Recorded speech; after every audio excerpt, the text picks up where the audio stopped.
Baik, terima kasih. Kita mulai. Bismillahirrahmanirrahim. Assalamualaikum warahmatullahi wabarakatuh. Waalaikumsalam warahmatullahi wabarakatuh. Alhamdulillahirrabbilalamin. Assalatu wassalamu ala asrafil anbiya wal mursalin. Habibana wa nabiyana Muhammadin sallallahu alaihi wasallam wa ala alihi wa ashabihi wa man tabi'ahum bi ihsanin ila yaumiddin. Wa ba'd. Qala Allah Ta'ala fi kitabihil karim. A'udzu billahi minasyaitonir rajim. Bismillahirrahmanirrahim. Alhaakumut takasur hatta zurtumul maqabir. Kalla sawfa ta'lamun. Thumma kalla sawfa ta'lamun. Kalla law ta'lamuna ilmal yaqin la tarawunnal jahim. Thumma la tarawunnaha 'ainal yaqin. Thumma la tas'alunna yawma idzin 'anin na'im. Wa qala Rasulullah sallallahu alaihi wasallam fi riwayatin, yakni rawahul Muslim, qala, yakni talabul ilmi faridatun ala kulli muslim. Wa fi riwayatin, man salaka tariqan yaltamisu fihi ilman sahalallahu lahu bihi tariqan ilal jannah. Nah, awalan aqulu lakum jazakumullahu khairan ala khudurikum fi hadhihi khissah at-tayyibah wa hadal yaum wasalna ila khissah as-saniyah. Wa insyaallah ta'ala sanabhas yata'allaq bi awalan, yani ta'rif li wasilatit tarbiyah wa aidan masadir li dirasah. Naam, wa fi hadhihi khissah as-saniyah awalan urid an nabhas aidan, yakni mada yata'allaq bi ar-risalah allati insyaallah sataktubun, yakni fi hadhihi fi hadha al-mawdu'. Naam. Terima kasih jazakallahu khairan atas kehadirannya. Ada Ustadz Denny, ada Ustadz Muhammad Safwan, ada Ustadz Hasbi Allah, dan juga ada Ustadz Ali Sadikin ya. Ini actually we will start at 4 o'clock ya. But I think the problem some maybe shouldn't have activities ya. Tapi nggak apa-apa ya, kita menghormati juga yang sudah hadir, yang duluannya dari Ustadz Hasbi Allah gitu ya. Ya nanti akan diingat-ingat. Nah, sebelum saya akan masuk ke materi sambil menunggu teman-teman yang lain juga. Jadi untuk pembelajaran ini kan kita di media pembelajaran atau sumber belajar dan media pembelajaran. Maknanya bahwa ada beberapa permasalahan yang kita harus bahas ya.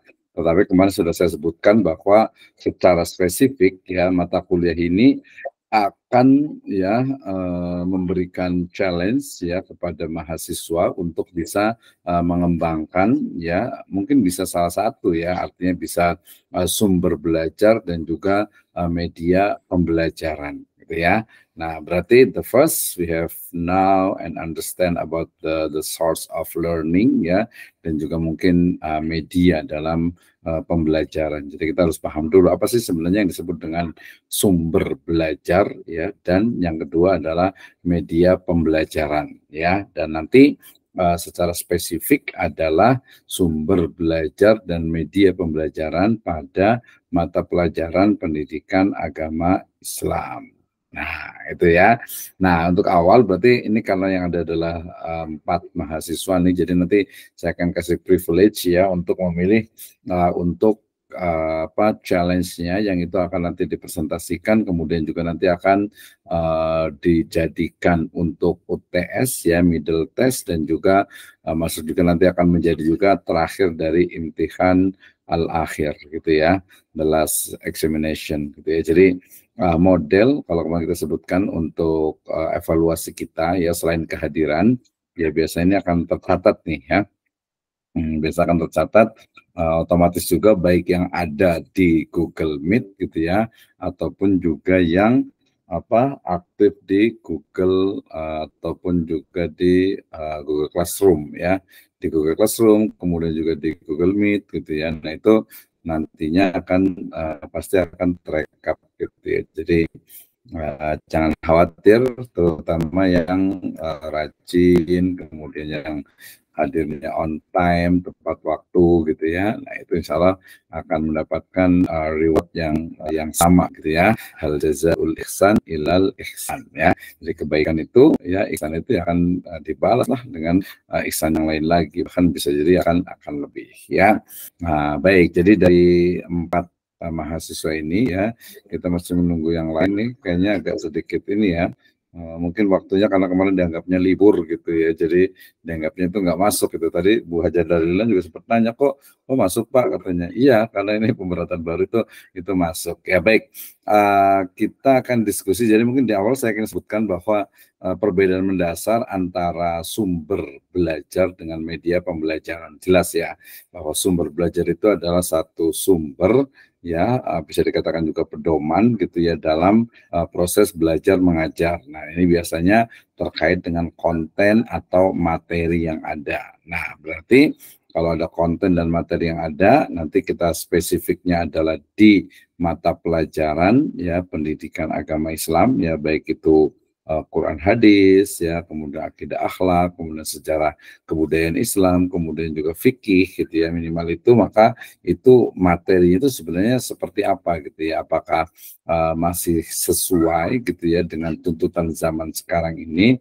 ataupun tidak ya. Jadi itu lebih kepada sumber belajar. Jadi sumber belajar itu lebih kepada nanti ya hal-hal ataupun segala sesuatu yang menjadi sumber dalam pembelajaran ya. Berarti kalau materinya itu kan yang paling utama tuh. Nah, kemudian materi itu nanti akan dituangkan dalam sebuah media ya, baik itu buku gitu ya, kemudian juga mungkin ada video gitu ya, atau mungkin juga istilahnya itu kayak semacam untuk display gitu ya dan sebagainya. Nah, itu semua adalah sumber dan juga media pembelajaran ya. Nah, yang ini sebenarnya saya ingin ini dulu nih. Jadi tadi ada sumber, kemudian yang kedua itu ada media. Namanya media itu adalah berarti perantara. Dia hanya menjadi media dalam proses pembelajaran PAI ya. Berarti yang paling mutakhir gitu ya, paling mutakhir sekarang itu ya mungkin dia menggunakan artificial intelligence misalnya gitu ya. Ini di level yang cukup tinggi nih untuk artificial intelligence ya. Tapi kemudian di bawahnya lagi bisa menggunakan aplikasi ya. Aplikasi ini saya yakin kemarin saya nanya kan beberapa sudah ada yang udah biasa nih, misalnya pakai Canva gitu ya. Kemudian juga video editing gitu ya. Kemudian bahkan mungkin ya kalau tadi aplikasi termasuk pakai YouTube, pakai TikTok, pakai snack video. Nah, itu semua yang menjadi media dalam pembelajaran. Jadi jangan sampai nanti misalnya TikToknya itu isinya tuh orang joget-joget semua gitu ya, video yang di YouTube juga ini. Nah, itu justru kita sebagai akademisi itu harus bisa mengisinya. Jadi TikToknya itu biar ada pengajian, biar ada juga nanti ada ilmu pengetahuan dan juga ada proses pembelajaran di sana ya. Nah, jadi tadi mulai dari yang kalau sumber berarti kan sumber dalam yang digunakan oleh guru ataupun oleh siswa atau peserta didik untuk dia mendapatkan ilmu pengetahuan ya. Berarti dalam hal ini yang pertama kalau proses pembelajaran berarti ya sumbernya itu adalah guru ya, itu yang pertama tuh biasanya gitu ya. Nah, kalau sekarang dengan adanya banyak sekali sumber belajar, ya buku, ya termasuk juga internet dan sebagainya gitu ya, maka sumber belajar mengalami juga semacam ya pengembangan gitu ya. Pengembangan sehingga kemudian mau tidak mau kita juga harus mengikutinya dalam artian itu ternyata untuk sumber pembelajaran. Jadi dia bukan hanya istilahnya itu buku, kemudian video atau audio gitu ya, atau mungkin audio video atau multimedia gitu ya, kemudian aplikasi, bahkan menggunakan artificial intelligence ya. Ini sebenarnya tadi yang sambil menunggu teman-teman yang lain, saya mau tanya satu-satu, misalnya Ustaz Hasbiallah kira-kira untuk challenge-nya ingin mengembangkan sumber dan media pembelajaran itu dalam bentuk apa nih kira-kira? Silakan. Pertama, yang kepikiran. Mungkin untuk IT Pak, saya masih dangkal ini Pak. Mungkin untuk sekedar TikTok itu sudah agak sedikit paham, cuman kita digunakan untuk jualan Pak, jualan kaos anak gitu. Cuman untuk bagus juga. Ya ada jualannya. Cuman untuk nyampe ke tadi untuk menyampaikan pembelajaran belum Pak, belum nyampe ke sana. Iya betul, ya nggak apa-apa. Jadi kan kalau tadi TikToknya untuk jualan, berarti sekarang untuk dakwah, artinya untuk dakwah tentang materi pembelajaran gitu ya. Tapi Ustaz Hasbiallah apa nih, ngajar atau apa? Saya di MI Pak, ngajar di MI. Ngajar mata pelajaran apa? Oh, guru kelas ya? Guru kelas, betul. Nah, Ya, guru kalau kelas. guru kelas berarti justru lebih bagus malah. Coba sekarang berarti pikirkan. Ya. Dan tadi makanya saya katakan itu tidak mesti harus AI, tidak mesti harus aplikasi, tidak mesti harus internet. Bahkan mungkin kayak kemarin siapa tuh yang dari ini yang dia pakai medianya itu boneka gitu misalnya gitu ya. Nah, coba sekarang pikirkan kira-kira tuh mungkin dengan apa ya, kalau di Jawa itu atau itu kadang ada pakai golek, kadang pakai wayang atau ada pakai buku. Nah, jadi yang nggak mesti sesuatu yang pakai aplikasi gitu. Nah, nanti boleh pikirkan kira-kira apa nih untuk sumber belajar. Nah, biasanya kalau belajar tuh menggunakan media apa biasanya? Paling kita ketika ada alat peraga paling Pak di sekolah gitu untuk anak-anak MI mah alat peraga untuk pelajaran IPA, berarti ada talk-show begitu. Udah ada gambar-gambar seperti stiker yang gede itu aja pas sementara. Itu biasanya ini ya biologi ya. Nah, sekarang kita fokus ke PAI. Oh, PAI. Nah, di PAI. Nah, kira-kira kalau di MI itu pembelajarannya apa aja PAI itu? Ada pelajaran bahasa Arab, ada SKI, Quran hadis, akidah akhlak, itu ada Pak yang 5 mata pelajaran. Nanti pilih satu saja ya. Jadi pilih satu mata pelajaran, kemudian topiknya juga tertentu gitu ya. Misalnya Quran hadis misalnya. Kemudian mau apa topiknya, subtopik itu misalnya tentang awal wahyu misalnya gitu kan.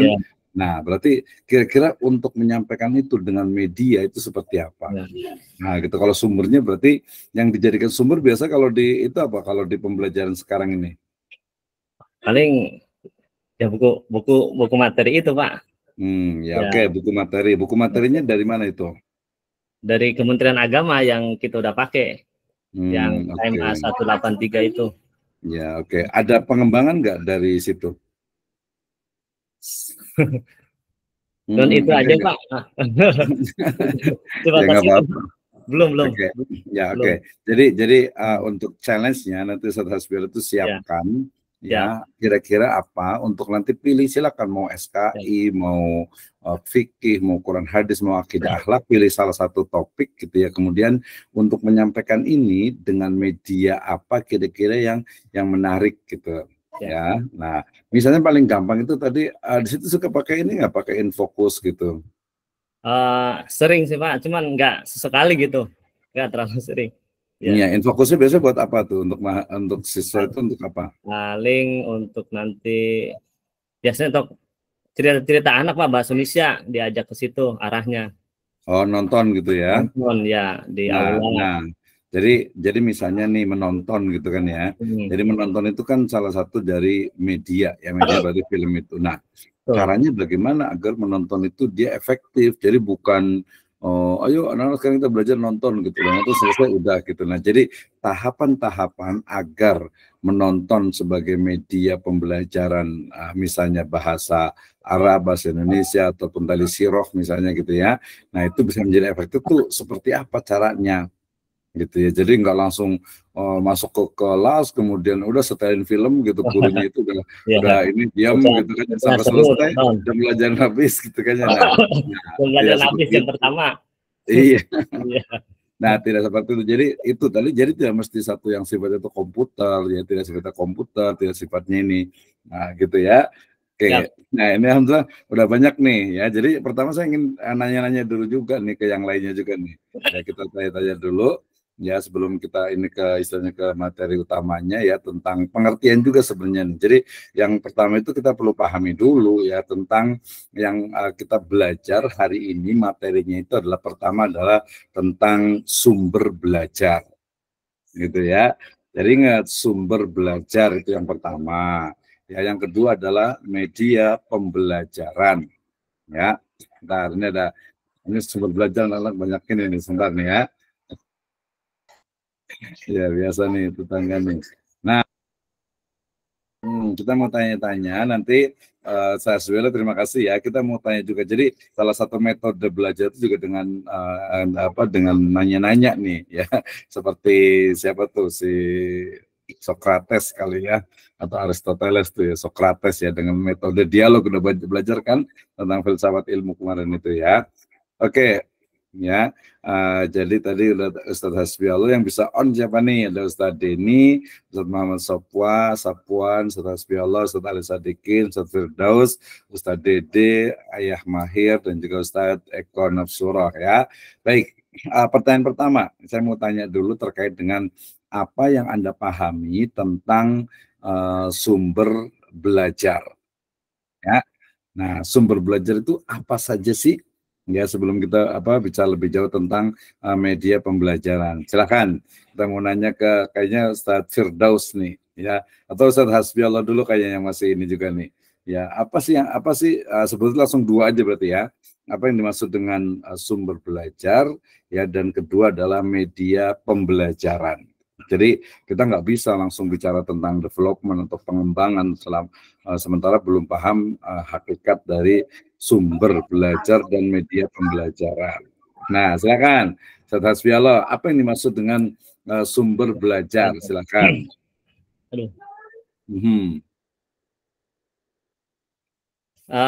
Ini Pak, pakai bahasa biasa aja kali Pak, nggak terlalu formal Pak ya? Ya boleh, nggak apa-apa. ya bahasa biasa lah, ya, bahasa Indonesia yang baik dan benar ya. Kita mau pakai bahasa apa lagi gitu, bahasa harus khawatir ini. Bahasa yang biasa aja yang saya pahami Pak. Ya silakan, apa yang dimaksud dengan sumber belajar? Tadi yang Bapak sempat sampaikan.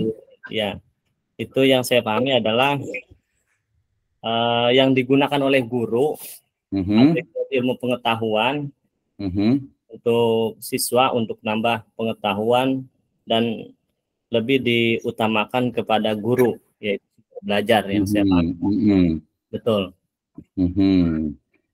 Oke, berarti contohnya ketika ditanya sebutkan dua sumber belajar untuk PAI apa saja?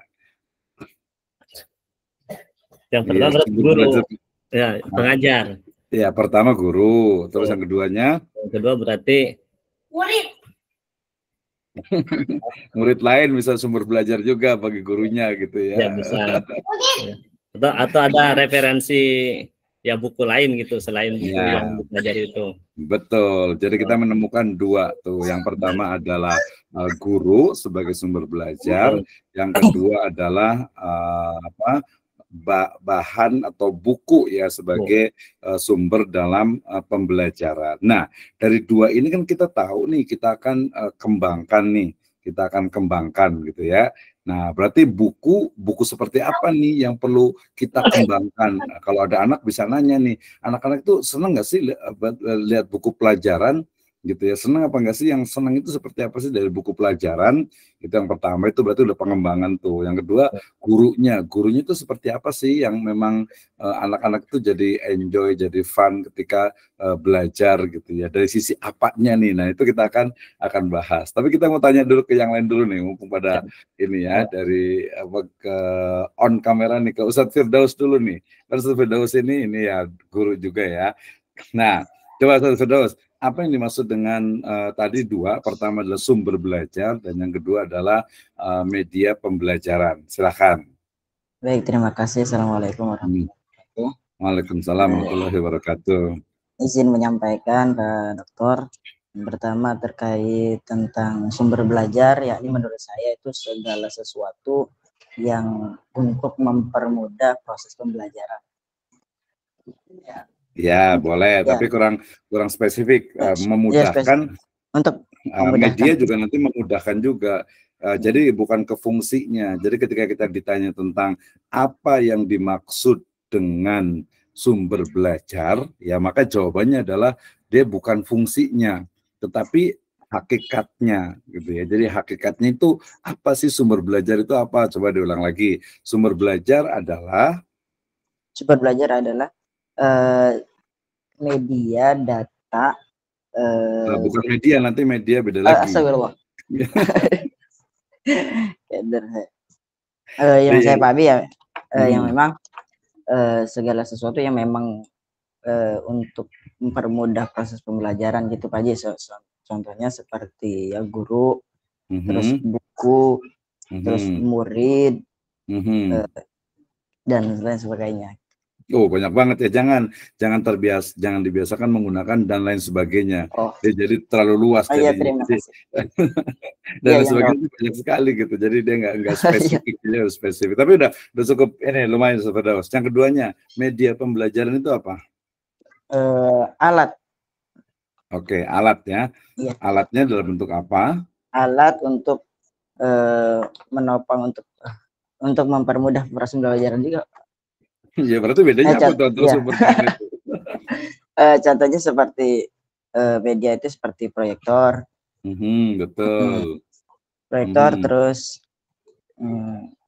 komputer, betul. Terus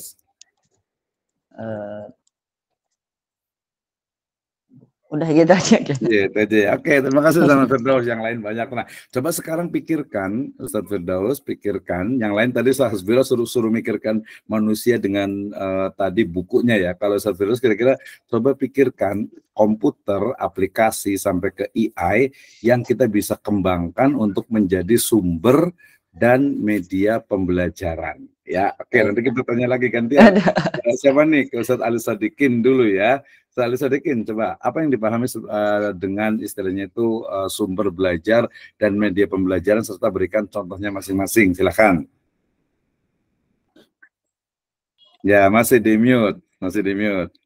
Karena S2 ini harus banyak ngomong nih gitu ya. Jadi untuk terbiasa, jadi lama-lama biasa gitu ya. Lama-lama kecuali yang udah senior nih, ada Ustadz Suherman ini luar biasa ya, sama Ustadz Eko nih biasanya udah senior, nggak usah ini lagi ya. Silakan Ustadz Ali, masih di mute itu apa mic-nya. Baik, Coba apa yang dipahami? Ya silakan. Baik. Menurut tambahan saya yang dangkal ini Pak, sumber itu berarti segala sesuatu yang bisa mendatangkan sesuatu juga. Itu terlalu general, jadi sesuatu dengan sesuatu. Ya. Kalau kaitannya dengan belajar berarti apa yang kita lihat, apa yang kita dengar yang bisa menambah pengetahuan. Itu sumber. Itu sumber ya. Oke, nggak apa-apa. Kalau media berarti? Kalau media berarti itu perantara. Betul, wasilah ya. Ya wasilah. Jadi kalau kita tidak bisa manjat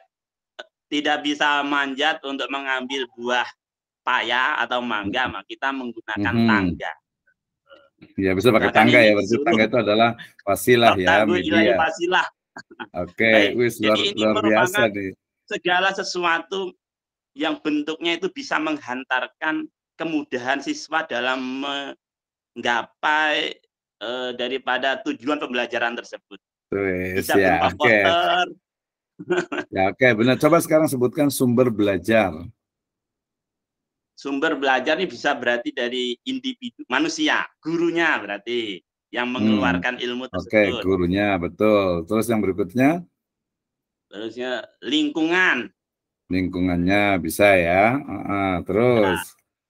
Terus interaksi antara murid. Itu menjadi sumber belajar juga gitu ya. Tapi nanti secara spesifik nanti di pendidikan agama Islam sebenarnya, di PAI sebenarnya itu ya. Oke, nggak apa-apa. Terus satu ada lagi selain itu? Jadi, sumber terbesar adalah Al-Quran dan hadis. Masya Allah. Itu sumber terbesar itu adalah wahyu gitu ya. Nah, ya. Terima kasih. Terus bisa media sekarang coba. Hah? Bisa masuk itu ya kalau Quran hadis ya, jadikan sumber ya. Ya sebagai sumber ilmu pengetahuan, sumber belajar, iya. Tetapi dia juga tidak bisa berdiri sendiri karena dalam tanda petik Al-Quran dan hadis itu kan dia mati, nggak bisa dibaca, harus ada yang membaca, harus ada yang menginterpretasi gitu ya, sehingga kitanya manusia harus bisa menginterpretasi, baik yang sifatnya itu interpretasi yang mungkin kontemporer, klasik gitu ya, ataupun juga interpretasi yang mungkin yang lebih mutakhir atau kontemporer. Oke, sekarang sebutkan 2 untuk media pembelajaran di PAI spesifik. Ya, seperti pelajaran media berarti mungkin gambar orang sholat. Oke, betul, gambar. Orang sedang poster, media poster. Ya, gambar poster sama sih. Terus SKI, pelajaran SKI, buku-buku mata pelajaran.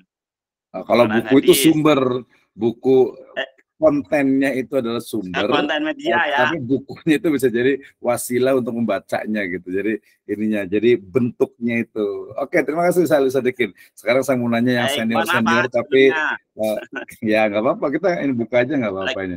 Oke, baik, terima kasih saya Sadikin. Iya, harus terbiasa. Nanti kita kasih.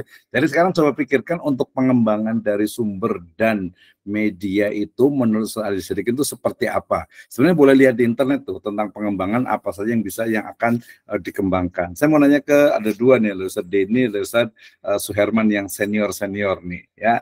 Oke, yang paling atas ada Ustaz Denny dulu kayaknya nih. Ustaz Denny boleh tahu mengajar di mana? Mungkin saya suka ulang-ulang biasanya untuk memastikan. Ya, mohon maaf nih, Pak dosen. Pak Dokter, saya ngajar di Aliyah Nurul Ummah Ciampea, Pak Dokter. Oke, ya, nggak apa-apa. Yang penting aliyahnya aja. Aliyah, kemudian mata pelajaran apa? Sementara sekarang saya mata pelajarannya akuntansi. Mantap ya, akuntansi ya. Nah, kalau udah akuntansi, sebenarnya kemarin kita udah bahasnya tentang insourcing sebenarnya. Selain akuntansi apa lagi? Selain akuntansi itu saya di sejarah peminatan, Pak Dokter. Ya, dia di LMA ya, di Aliyah ya. Aliyah, ada. Ya, sebenarnya nggak apa-apa sih, nggak apa-apa ya. Jadi ini kita nggak terlalu nyambung dengan PAI ya. Oke, saya mau bicara tentang akuntansi. Coba, menurut Ustaz Denny ya, pertama sumber apa yang sudah dilakukan yang mungkin bukan tadi yang sudah disebutkan sebelumnya. Jadi sebutkan sumber belajar dan media pembelajaran untuk mata pelajaran akuntansi di Aliyah selain tadi yang disebutkan oleh asatidzah teman-teman sebelumnya. Mungkin secara personal ini loh bagian dari bentuk pengembangan yang saya lakukan gitu. Silahkan dalam 2 menit paling lama.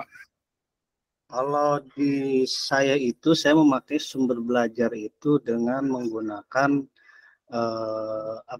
buku akuntansi kas besar seperti semacam yang dipindahkan ke Excel. Nah, sebenarnya sumbernya itu hanya dari situ aja itu Pak Dokter. Buku ya. Buku itu. Nah, untuk media belajarnya itu baru di Excel itu kita banyak menggunakan aplikasi-aplikasi yang dari buku tersebut gitu, dari sumber belajarnya itu. Jadi antara sumber belajar yang saya gunakan dari semacam model buku kas besar, buku kas masuk, buku kas keluar, nah itu diaplikasikan ke Excel itu, ke PC, ke komputer itu di aplikasi Excel. Nah di Excelnya ini kan banyak turunannya itu, ada VLOOKUP, ada sum dan lain-lain itu. Selain memang secara tulis itu memang langsung dipraktekkan oleh mereka itu karena media belajarnya kita kalau di akuntansi itu hanya pegang buku besar itu ada masukin buku kas besar masuk, kas keluar sama buku besar perorangannya, itu aja Pak Dokter. Kurang lebih seperti itu. Terima kasih Pak Dokter. Oke, terima kasih Pak Denny ya. Saya sebutnya agak susah karena namanya Debon gitu, suka agak nggak enak. nanti izin Pak Dokter, nanti diganti. Oke, Denny. Jadi tadi kan itu standar ya, walaupun tadi sebenarnya dia bukan media, tapi dia adalah konten, materi pembelajaran. Ya, nah kalau media tadi kan memang dengan menggunakan aplikasi Microsoft Excel, itu dia berarti adalah medianya, gitu kan ya. Nah kemudian juga mungkin tadi kalau ada khusus contoh buku besar sendiri ketika dia sudah menjadi sebuah misalnya sumber, ya dia menjadi sumber belajar, gitu ya. Nah termasuk tadi juga otomatis gurunya. Nah sebenarnya saya ingin tanya nih, walaupun sebenarnya kita itu kan ke PAI gitu ya, nanti boleh nih apakah mau milih tetap di akuntansi atau di PAI dalam arti itu di proses pembelajaran kita. Yang saya maksud adalah coba bayangkan ya kita itu ingin mengembangkan model pembelajaran gitu ya. Sebenarnya kalau di akuntansi juga gampang, model pengembangan apa yang dilakukan yang mungkin dia sebagai sebuah inovasi gitu ya. Jadi bukan kalau seperti itu kan semua guru akuntansi juga melakukannya gitu kan ya. semua guru akuntansi kan rata-rata ya pakai Microsoft Excel, kemudian pakai buku besar, bikin mencatat, ya kemudian juga ada buku akuntansi sendiri, ada beberapa buku yang dijadikan referensi gitu ya, dan sebagainya. Kira-kira apa nih yang mungkin siswa itu lebih suka, senang, kemudian bisa dikembangkan, baik itu medianya ataupun juga sumbernya. Ya itu kalau akuntansi gitu ya, akuntansi. Kalau mau PAI, saat ini juga boleh bayangkan juga mata pelajaran apa yang disukai walaupun nggak mengajar, kemudian mungkin metode yang biasa digunakan itu seperti apa, sumbernya seperti apa, kemudian medianya seperti apa, dan apa yang harus dikembangkan gitu ya. Tetapi sebelum dikembangkan sebenarnya kita juga ada 3 pertanyaan besar nih yang harus kita jawab. Yang pertama adalah tentang bagaimana ya sumber belajar dan media pembelajaran itu berlaku atau dilaksanakan oleh guru-guru di sekolah dasar dan juga sekolah menengah. Dasar berarti SD dengan MI, SMP, MTS, Aliyah. Itu yang pertama, how-nya ya. Kemudian yang kedua adalah why, bagaimana. Nah, bagaimana ini kayaknya saya mau nanya ke Ustadz Suherman nih, MNC TV nih kayaknya nih ya. Ustadz Suherman boleh tanya nih, MNC-nya nih MNC benar nih ya, atau nama ini ya? MNC mah singkatan wilayah. Oh gitu, mangga. Baik, Ustadz Suherman saya mau nanya nih, mungkin sebelum tadi agak loncat jauh ke pengembangan, kita mundur lagi dulu ya. Kira-kira perlu tidak untuk pengembangan sumber belajar dan media pembelajaran ya PAI? Silakan pendapatnya dalam 1 sampai 2 menit. Assalamualaikum warahmatullahi wabarakatuh. Sama juga bukan kelas 4 ya, B4 ya. Di sini juga banyak senior saya, Ustadz Ali. Iya, betul. Enggak apa-apa. Senior saya. Silakan, gimana nih? How, why? Baik.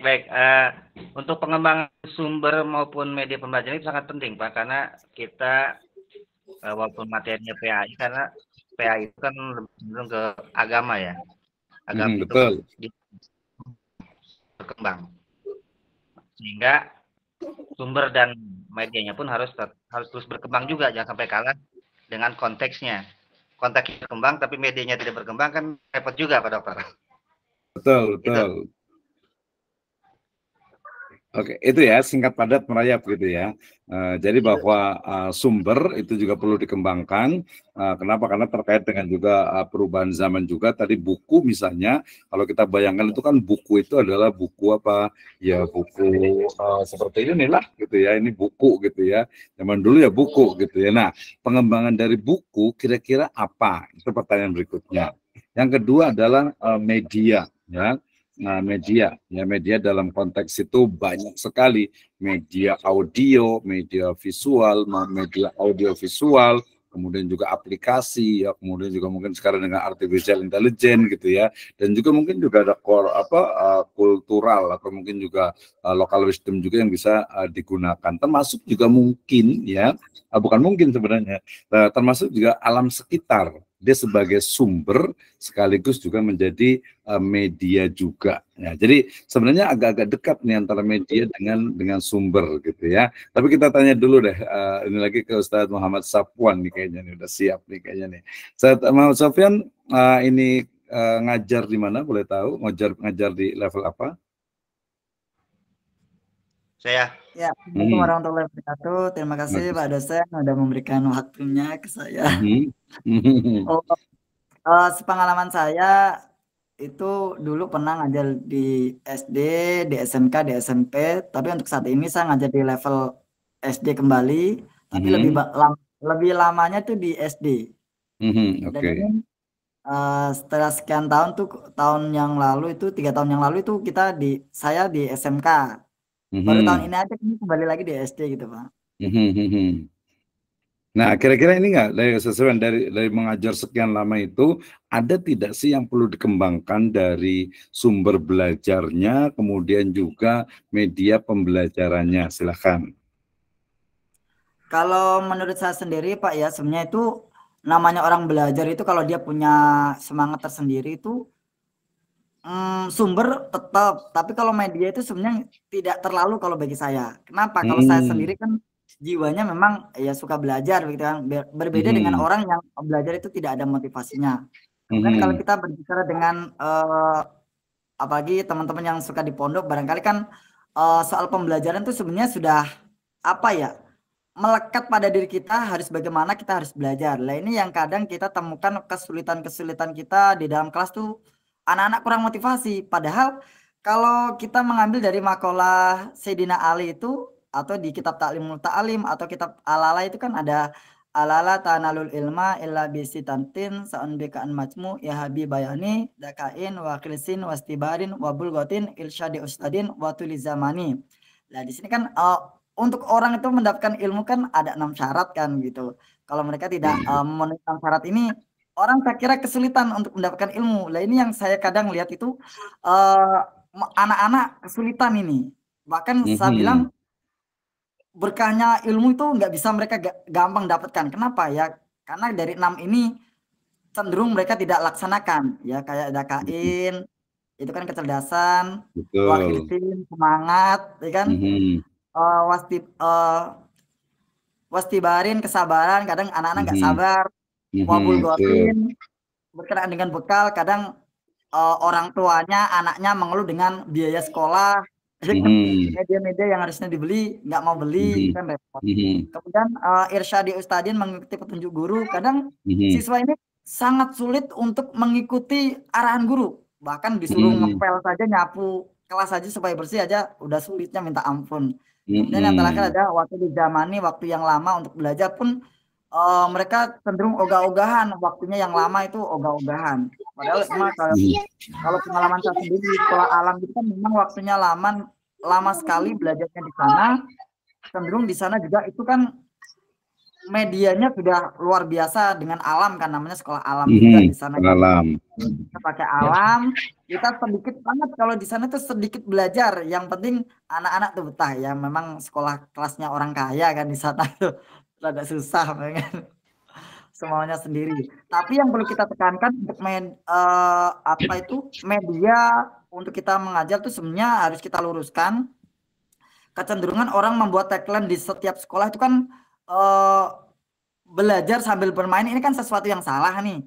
Belajar sambil bermain. Kan belajar itu kan nggak boleh main-main sembarangan ini. Yang benar kan bermain sambil belajar kan begitu.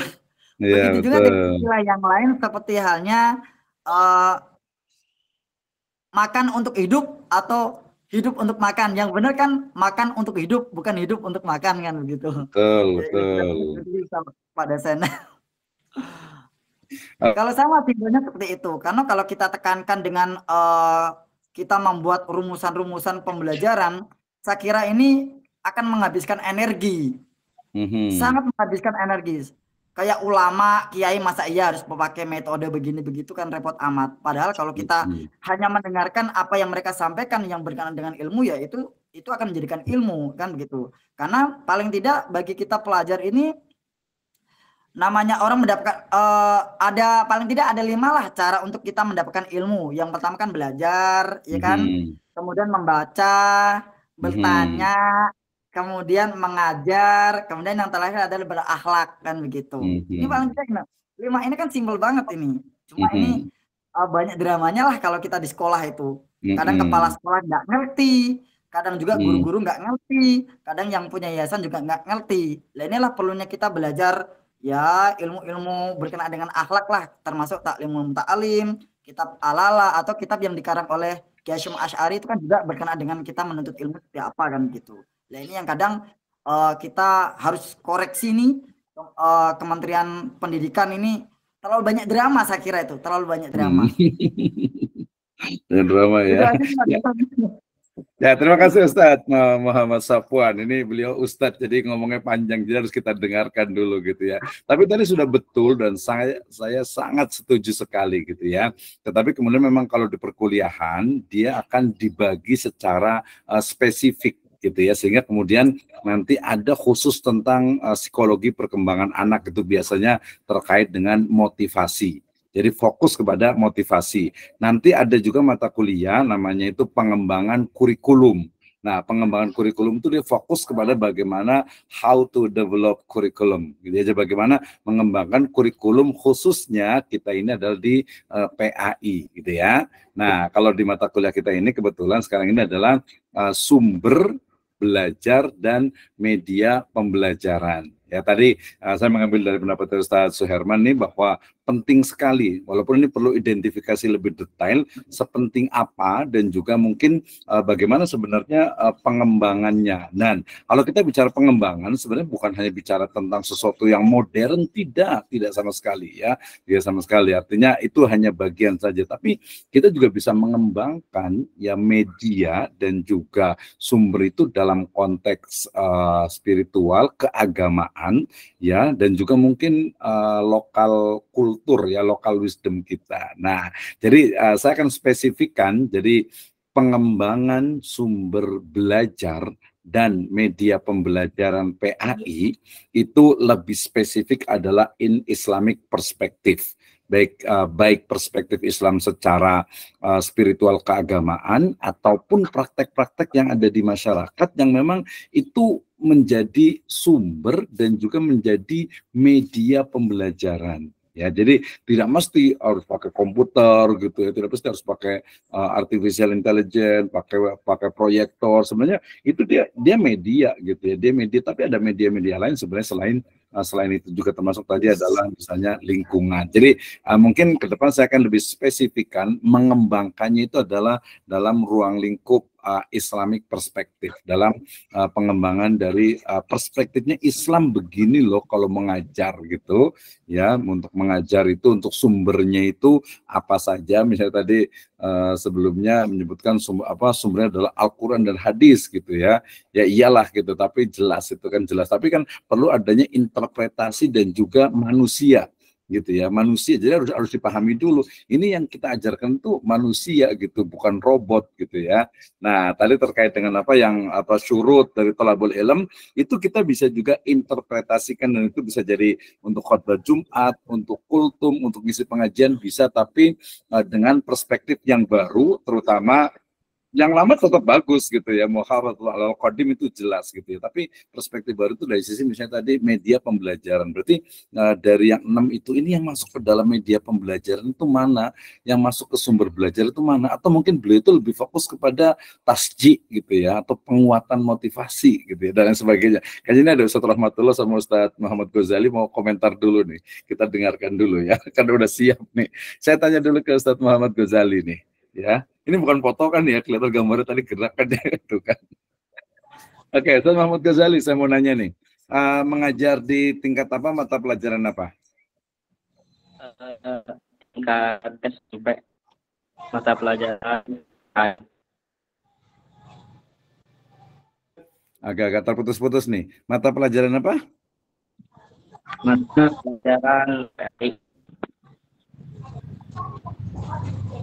Aha. Oke, tadi di SMP ya? Ya. Oke. Pelajaran PAI. Iya, mohon maaf nih, agak-agak keputus-putus di saya nih. Oke, pertanyaannya, jadi apa yang sudah Anda lakukan sebagai bentuk inovasi dalam sumber belajar dan media pembelajaran? Silakan. Baik, sebelumnya terima kasih pada dosen waktu. Ini mengapa saya jelas sedang jelas. Agak-agak kurang jelas suaranya ya, Ustaz Muhammad ya. Jadi, cukup jelas ya, Ustaz ya? Ya, sekarang jelas. Ya, kayaknya dimatikan aja nggak apa-apa kameranya kalau kurang jelas. Silakan. Saya mau bagi pengalaman, mudah-mudahan Pak dosen dan rekan-rekan sekalian bisa menambahkan atau berbagikan untuk kemajuan di dalam pengembangan pendidikan. Saya mengajar di tingkat SMP, juga di tingkat aliyah sebenarnya.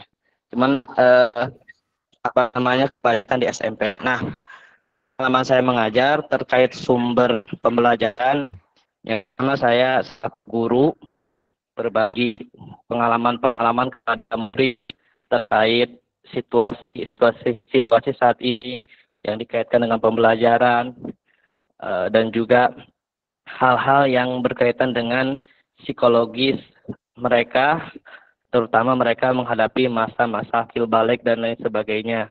Itu perlu pendekatan-pendekatan bagi seorang guru menurut saya kepada peserta didik. Jadi sumber pembelajaran yang pertama adalah guru. Lalu saya juga selain buku ya, tentunya selain buku dan juga media ataupun majalah ataupun novel dan lain sebagainya, saya sering memanfaatkan sumber belajar itu dari lingkungan sekitar. Seperti bagaimana saya saya kan kecenderungan saya itu lebih senang mengajar di luar kelas, ajak peserta didik itu ke alam terbuka, bersentuhan langsung dengan alam, sebagaimana tadi yang disampaikan oleh Pak dosen. Nah, saya pernah waktu itu mengajar tentang tayamum. Nah, di situ saya ajak, sebelumnya itu saya memberikan informasi kepada mereka bahwa tanah turab yang boleh untuk tayamum itu yang seperti apa. Di situ saya menyiapkan seperti semen, terus juga seperti lumpur, terus apalagi tanah kering, terus saya menyiapkan seperti bekas kayu di tukang kayu. Nah, seperti itu. Nah, lalu saya tunjukkan tanah yang dimaksud atau debu yang dimaksud dalam tayamum itu yang seperti ini.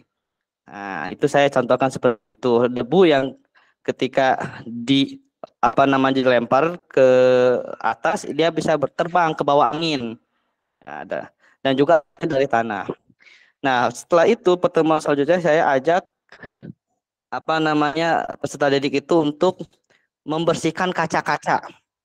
Nah, kaca yang mana debu-debu di kaca itulah yang boleh digunakan untuk tayamum. Itu salah satu yang pernah saya lakukan dan setiap materi tayamum itu yang sering saya lakukan. Juga tentang penyembelihan hewan. Nah, itu saya langsung ajak mereka ke tempat pemotongannya langsung. Mereka melihat langsung dan melakukannya langsung. Wah, di situ banyak sekali yang didapat. Mereka jangankan menyembelih ayam, memegang ayam aja belum pernah seumur hidup. Ada yang seperti itu. Nah, jadi hal-hal seperti itu menurut saya itu akan lebih bermakna dan lebih masuk dan lebih paham kepada anak-anak, dan tentunya mereka mempunyai pengalaman yang didapat ketika di sekolah. Nah, itu mengenai sumber-sumber belajar. Jadi selain manusia, tentunya buku, media dan lain sebagainya, lingkungan yang sering saya manfaatkan. Dan juga tadi seperti terkait lokal wisdom atau kultur, saya sering mengajak mereka ke acara tahlilan di warga setempat satu malam misalkan, ataupun rajaban dan lain sebagainya. Itu saya yang bahkan saya pernah ajak mereka ke acara terkait pemulasaran jenazah. Saya ajak mereka ke salah satu tempat yang berdekatan dengan sekolah, melihat prosesi langsung, proses pemulasaran jenazah dari mulai memandikan, mengkafani, menyolatkan sampai menguburkan.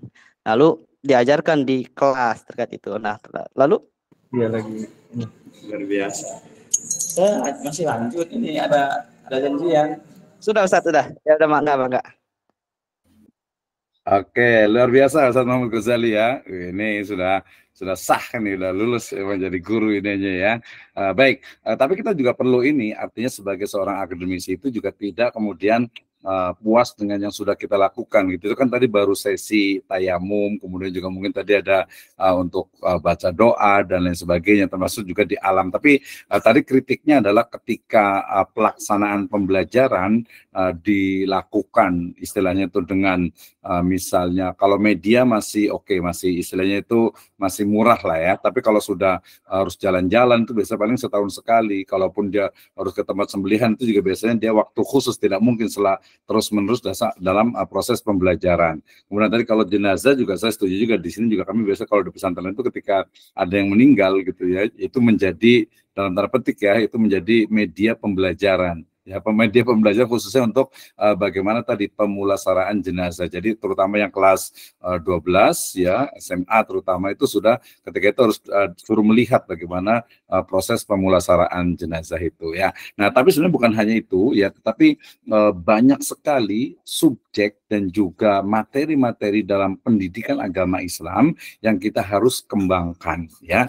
Dan itu bisa melalui tadi berarti untuk menyampaikan misalnya tentang haji. Kalau tadi konsepnya sekolah alam, tadi sudah sebutkan juga ya, itu ya memang mahal gitu ya. Kenapa? Karena pembelajarannya itu dia membutuhkan banyak sekali alat dan juga mungkin alam. Kalau yang sekolahnya mungkin MI, mohon maaf, MI atau SD atau SMP yang mungkin gedungnya kecil, ya akan kesulitan tentu saja gitu ya. Jadi nanti dicari yang paling efektif. Jadi memang tidak semua orang bisa harus belajar itu di luar ruangan gitu ya. Memang betul bahwa kita juga itu mungkin menghilangkan image bahwasannya yang namanya belajar itu tidak tersekat dengan ruangan. Tetapi ternyata di luar ruangan itu mungkin agak sulit, agak kurang kondusif ya. Artinya apalagi kalau lingkungannya itu kecil sedikit ya, di kota, di perkotaan lah terutama gitu ya. Oke, nah kita akan fokus. Saya mau ini mengembangkan. Jadi kita sebut saja dua dulu nih ya. Dua untuk sumber belajar. Yang pertama adalah guru, yang kedua itu adalah buku. Ya, artinya ilmu yang ada di buku. Ya, buku itu berarti bisa juga kitab. Kitab itu ya bisa juga Al-Quran ataupun juga kitab hadis, kitab fikih, kitab SKI dan lain sebagainya. Nah, pertanyaannya adalah bagaimana cara mengembangkan guru ya dan juga tadi kita sebut saja buku ya untuk sebagai sumber belajar yang memang efektif dan efisien ya. Tapi sebelum itu mungkin saya mau kasih kesempatan dulu yang mau berkomentar dulu nih. Tadi kita tentang sumber belajar dulu ya, sumber belajarnya. Kira-kira ada yang mau komentar dulu Ustaz Denny atau mungkin Ustaz Herman? Tadi masih agak pendek, kayaknya perlu lebih luas lagi. Kalau kita batasi dua ini ya, misalnya guru dan juga sumber atau buku. Pertanyaan saya dulu aja, guru. Jadi sebenarnya bagaimana menjadi guru yang ideal sebagai sumber ya pembelajaran. Satu dulu saja. Silakan. Atau ya Ustaz Herman dulu lah, yang nanti baru ke Ustaz Ahmad Fujeri. Silakan Ustaz Herman. Baik, terima kasih Pak Dokter. Untuk sebagai sumber ya, sumber belajar. Guru sebagai sumber. Terutama kan memang sekarang itu dulu masih paradigma yang lama itu sebagai pusat berbelajar, tapi tetap aja untuk sekarang pun walaupun di guru mereka, guru juga tetap, cuman lebih bangsa anak, kita hanya memandu sebagai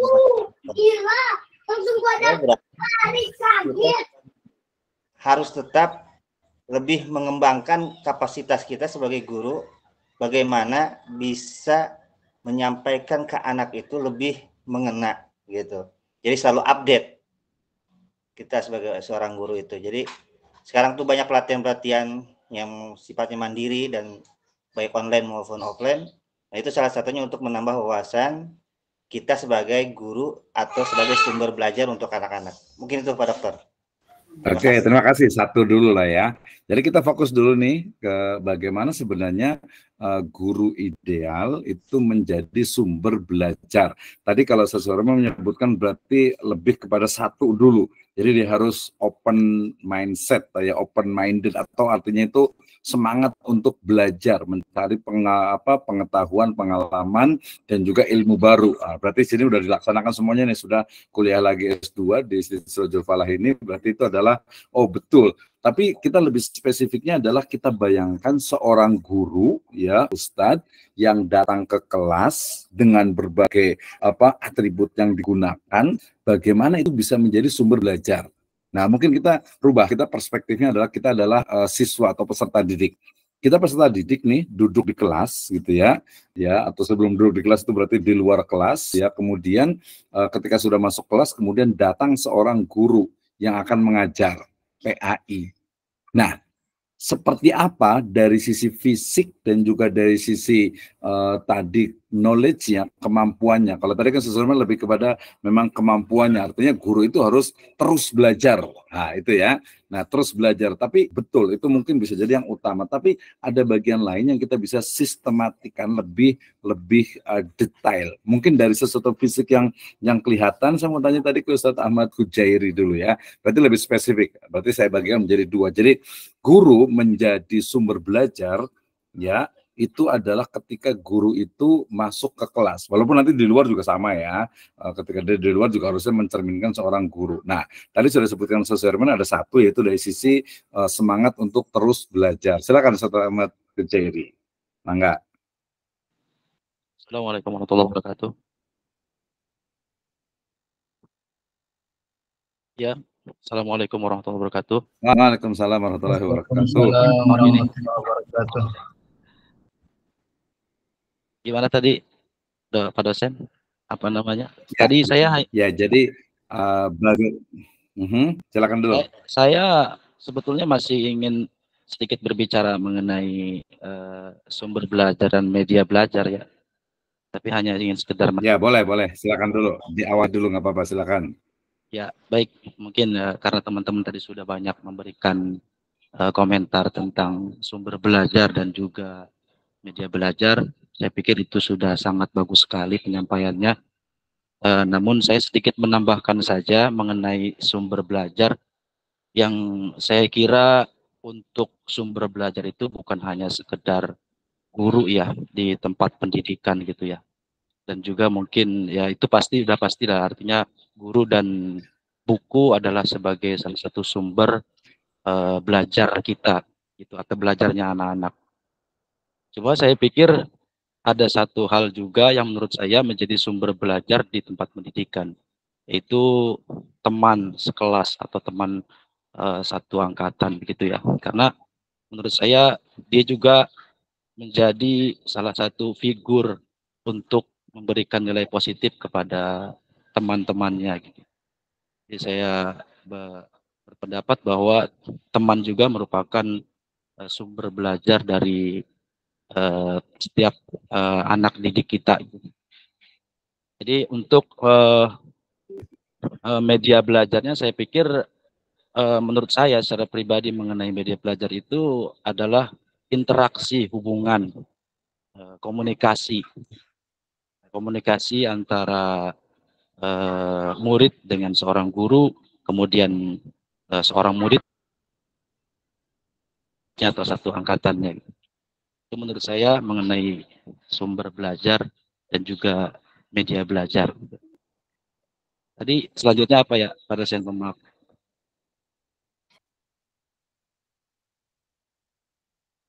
Ya baik, jadi terkait dengan guru sebagai sumber belajar.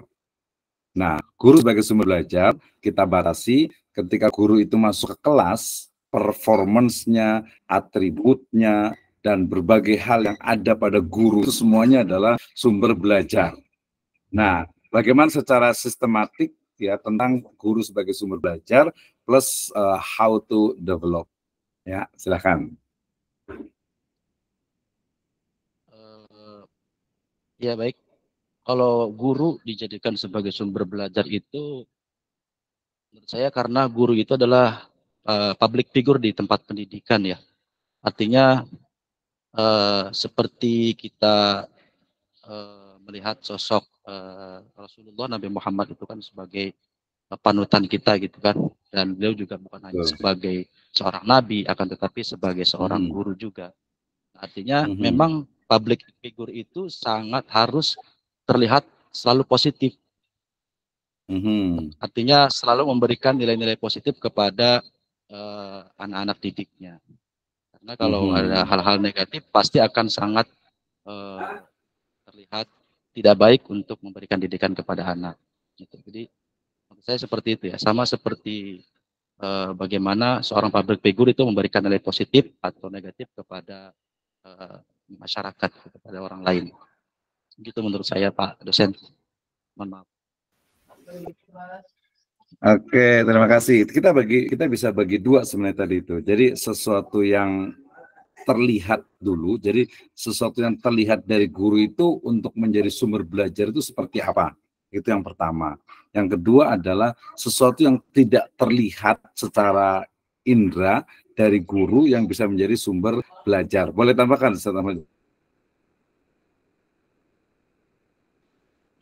Baik, kalau seorang guru ya saya pikir harus memiliki skill ya atau penguasaan ya dalam apa yang nanti diajarkan kepada siswa-siswa didiknya gitu. Ya, artinya harus lebih mumpuni, lebih banyak pengalamannya, lebih mapan dalam ilmunya gitu, agar bisa menyampaikan apa yang sudah dipelajari olehnya dan disampaikan kepada anak-anak didiknya. Jadi lebih kepada penguasaan keilmuannya gitu. Kalau untuk komunikasi antara guru dengan muridnya. Tapi kembali lagi saya sampaikan tadi bahwa kalau seorang guru itu adalah public figure. Karena kalau seorang guru itu mengajar dengan ucapannya, itu kan hanya sebatas ucapan dia dalam mengajar atau ilmu dia yang dia sampaikan kepada muridnya. Tapi secara kelihatan bahwa seorang guru itu harus bernilai positif dalam kesehariannya, dalam keaktifannya seperti apa gitu, agar memberikan nilai positif terus selalu kepada anak didiknya. Itu aja mungkin pada saya, menurut saya. Terima kasih. Maaf. Oke, terima kasih. Luar biasa ya sama tuh Jerry ya. Ini kayaknya ada yang mau nambah juga nih. Udah Firman juga semangat sekali. Ustaz Denny juga tadi kayaknya udah bicara juga. Tapi tadi saya sebenarnya ingin bicara lebih spesifik gitu ya. Oh, Ustaz Ayah Mahir ya belum ditanya dari tadi sih, kasihan ya. Ya bukan kasihan. Tapi saya lebih spesifik tadi, lebih fokus aja lah. Tadi kan, tapi nanti kalau mau ngasih pendapatnya yang awal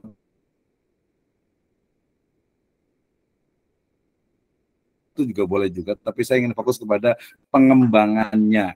Ya, tadi kalau terakhir Ustadz Ahmad Hujairi menyebutkan sebenarnya lebih kepada yang sifatnya itu ini ya, unphysical, artinya memang yang tidak nampak gitu. Saya juga pengen yang kelihatan yang nampak ini kan, masya Allah nih. Saya agak lupa malah nggak pakai peci ini ya. Ini kan Ustaz Muhammad Safwan pakai peci, Ustaz Mujahir pakai peci, Ustaz Denny pakai peci, Ustaz Irwan pakai peci juga. Ini luar biasa sekali. Itu adalah sesuatu yang terlihat gitu ya, yang kelihatan gitu ya. Nah, kira-kira apalagi nih selain itu yang perlu kembang, apalagi apakah dengan atribut itu gitu ya, atau mungkin dengan hal lain yang membuat siswa itu, peserta didik itu betul-betul dia itu senang gitu ketika belajar. Nah, kita ke Ayah Mahir dulu, silahkan. Ayah Mahir, silahkan. Assalamualaikum warahmatullahi wabarakatuh. Iya. Silakan. Waalaikumsalam warahmatullahi wabarakatuh. Silakan. Terkait dengan guru sebagai sumber belajar ya, Dok ya? Ya, betul. Jadi guru sebagai sumber belajar. Betul. Dalam hal ini kalau kita mengacu pada undang-undang ya, kalau kita mengacu pada undang-undang, kalau nggak salah itu nomor 20 tahun 2003 ya, bahwa guru itu harus memiliki beberapa kompetensi. Ya, ada beberapa kompetensi yang harus dimiliki ya, diantaranya ada kompetensi pedagogik, ada kompetensi sosial, ada kompetensi profesional. Ya, itu semua memang harus dimiliki oleh seorang guru sebagai sumber belajar utama. Ya, karena bagaimanapun sumber belajar utama adalah seorang guru gitu kan. Nah, maka menguasai kompetensi tersebut merupakan satu hal yang mutlak ya, di mana jika seorang guru sudah menguasai kompetensi pedagogis, maka secara otomatis dia akan menguasai, dia akan memahami dirinya sebagai sumber belajar itu sendiri. Juga dia akan memahami bagaimana merencanakan, merancang pembelajaran, gitu kan, merancang media pembelajaran. Gitu. Juga dia guru yang memiliki kompetensi pedagogis, dia akan bisa memilih apa metode yang cocok untuk peserta didiknya, gitu kan. Nah, seperti karena dia memahami, misalkan dia memahami, oh siswa ini dia memiliki gaya belajar auditori misalkan, maka Seorang guru yang memiliki kompetensi pedagogis, dia akan bisa memilih media yang aplikatif dengan gaya belajar peserta didiknya. Kemudian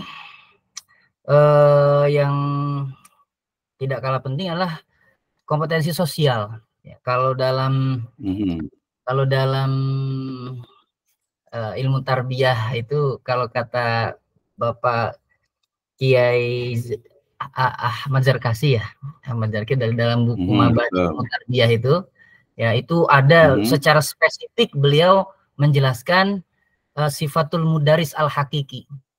Ada beberapa karakteristik orang guru Allah di situ luar biasa. Di antaranya seorang guru itu harus gozirul maddah. Artinya seorang guru itu harus betul-betul menguasai materi yang diajarkan. Kalau guru kami bilang itu, kalau kita ngajarkan anak fikih misalkan, kita mungkin kalau materi di SD atau di SMP, mungkin yang dipakai sumbernya adalah buku Safinatun Najah misalkan ya. Maka seorang guru harus menguasai Kasyifatus Saja gitu.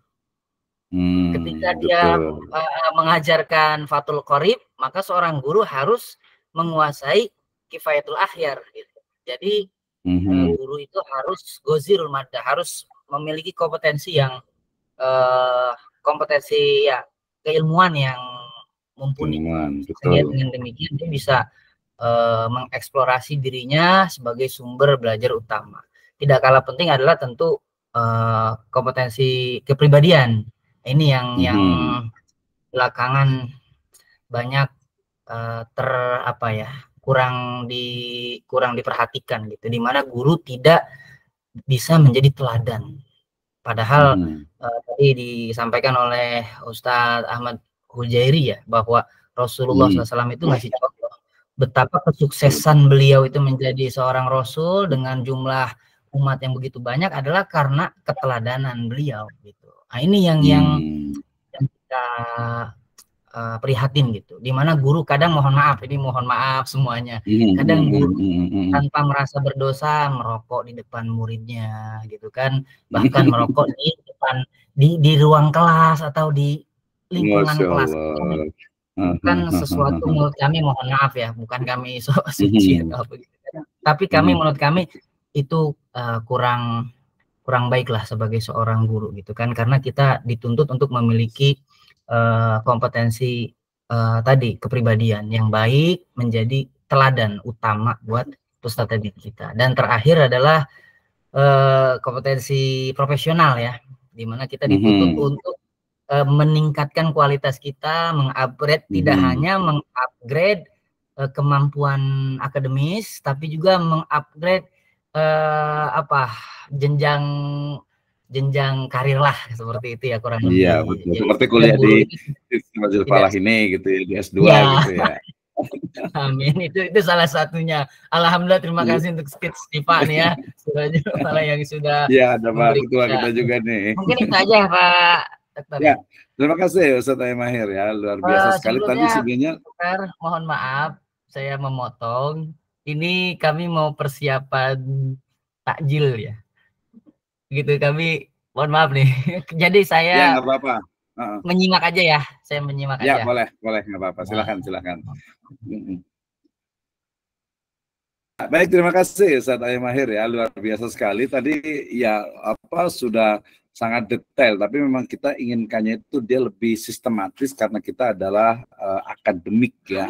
Jadi yang namanya akademik itu dia perlu lebih lebih detail gitu ya, lebih detail dalam artian itu berarti tadi misalnya khosois dari mudaris ya,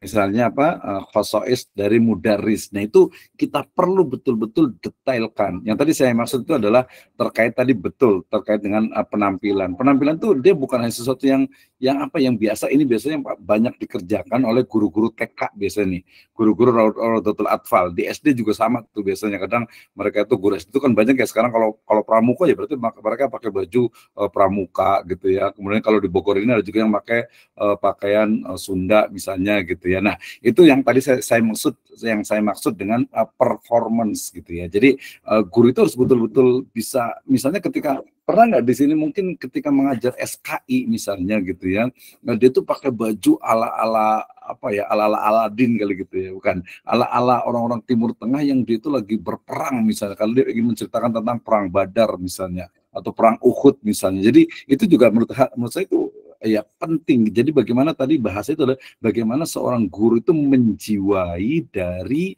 mata pelajaran yang diajarkan. Wah, gitu ya. Ini udah banyak banget nih. Ini biasa di sekolah-sekolah yang lain gitu. Biasa dia betul-betul menjiwai gitu ya. Dan ini dari sisi performance-nya, dari sisi apa istilahnya itu pakaiannya, atribut tadi saya sebut dengan atribut yang digunakan gitu ya. Ini kesannya nggak penting, tapi menurut saya cukup penting juga. Kalau tadi selalunya lah kita pasti bicara tentang kemampuan, kemudian juga ilmu itu udah pasti gitu ya. Itu udah pasti itu harus dikuasai seorang guru. Tapi selain itu dia juga harus paham nanti psikologi perkembangan anak gitu ya. Kemudian juga bagaimana sebenarnya anak itu agar ketika melihat kita itu langsung apa ya, bahasa itu wow gitu kan ya. Jadi nggak ini Pak Guru tuh pakai ini terus gitu, pakai baju batiknya ini terus gitu. Jadi orang juga nggak siswa itu nggak surprise gitu ya, nggak surprise. Jadi ada sesuatu juga yang perlu kita ini kan. Maka tadi saya nyebutnya dengan guru sebagai sumber belajar, itu dia juga bukan hanya gurunya secara kemampuan saja. Banyak orang yang kemampuannya bagus, dia pintar luar biasa, tapi ketika dia menyampaikan, nah nanti berarti kita mengenal ada ilmu komunikasi ya yang harus juga dikuasai. Jadi kita ingin lebih detail. Jadi bukan hanya dia tahu ilmu gitu ya, tapi untuk metodologi pembelajarannya. Nah, ini kalau metodologi dengan menggunakan alat itu kita sudah masuk ke media.